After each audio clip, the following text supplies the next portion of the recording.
Assalamualaikum warahmatullahi wabarakatuh. Nama saya Alfilis Nawati, NPM A1011977. Di sini saya akan memaparkan penelitian skripsi saya yang berjudul Pelaksanaan Pengendalian Bahan Baku dalam Rangka Pencapaian Target Produksi pada Usaha Bakso menggunakan metode Min-Max.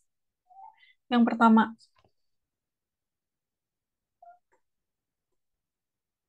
bab 1 pendahuluan. Persediaan suatu istilah umum yang menunjukkan segala sesuatu atau sumber daya perusahaan yang disimpan dalam antisipasinya terhadap pemenuhan permintaan. Persediaan bahan baku diadakan agar perusahaan tidak akan sepenuhnya tergantung pada penggunaannya dalam hal kuantitas dan waktu pengiriman. Selain itu, dengan adanya persediaan bahan baku yang cukup tersedianya di gudang, maka diharapkan dapat memperlancar kegiatan produksi perusahaan dan dapat terhindar dari terjadinya kekurangan persediaan bahan baku karena keterlambatan jadwal pemenuhan produk yang dipesan.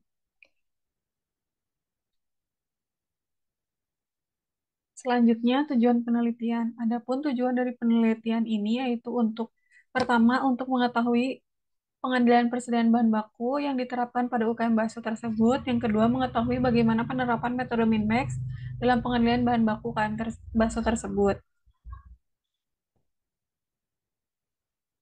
Selanjutnya ada bab 2 kajian pustaka. Di sini ada 10 keputusan operasi menurut Heizer dan Reiner 2017. Yang pertama, ada desain barang dan jasa. Kedua, pengelolaan kualitas. Ketiga, desain proses dan kapasitas. Keempat, pemilihan lokasi. Kelima, strategi tata ruang. Keenam, sumber daya manusia. Ketujuh, manajemen rantai pasokan. Kedelapan, manajemen persediaan. Kesembilan, penentuan jadwal. Kesepuluh, pemeliharaan. Yang dipilih yaitu manajemen persediaan. Selanjutnya ada ringkasan literatur. Yang pertama ada manajemen operasi, yang kedua manajemen persediaan, yang ketiga penerapan metode Min-Max.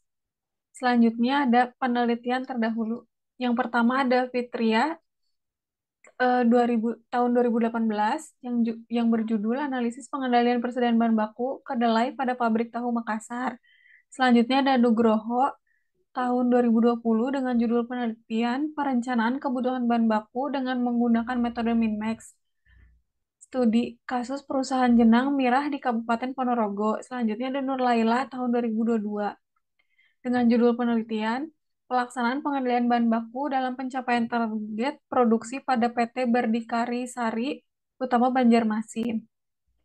Selanjutnya ada metode yang digunakan deskriptif kuantitatif. Kenapa memilih deskriptif kuantitatif? Karena penelitian ini dengan metode wawancara, observasi, dan dokumentasi. Selanjutnya ada operasionalisasi variabel penelitian. Variabelnya pengendalian persediaan. Subvariabel pertama sistem persediaan, indikatornya tingkat persediaan, yang kedua proses pemesanan dan pembelian bahan baku, yang ketiga proses penyimpanan bahan baku. Subvariabel selanjutnya ada metode Min-Max. Indikatornya yang pertama data pemakaian, kedua maksimum, ketiga waktu pemesanan atau lead time, keempat stok pengamanan atau safety stock. Selanjutnya ada daftar pustaka. Yang pertama ada Fitria tahun 2018 yang berjudul Analisis Pengendalian Persediaan Bahan Baku Kedelai pada Pabrik Tahu Makassar. Kedua ada Hezer dan Render tahun 2017 Manajemen Operasi buku 1 edisi 12 Jakarta Salemba 4. Selanjutnya ada Sugiono tahun 2019 dengan judul penelitian Metode Penelitian Kuantitatif, Kualitatif, dan R&D Bandung Alfa Beta. Selanjutnya ada Nur Laila tahun 2022 pelaksanaan pengelolaan bahan baku dalam pencapaian target produksi pada PT Berdikari Sari Utama Banjarmasin. Yang terakhir ada Nugroho tahun 2020 perencanaan kebutuhan bahan baku dengan menggunakan metode Min-Max Stock, studi kasus perusahaan jenang mirah di Kabupaten Ponorogo. Sekian presentasi atau pemaparan dari saya. Mohon maaf apabila ada kesalahan. Wassalamualaikum warahmatullahi wabarakatuh.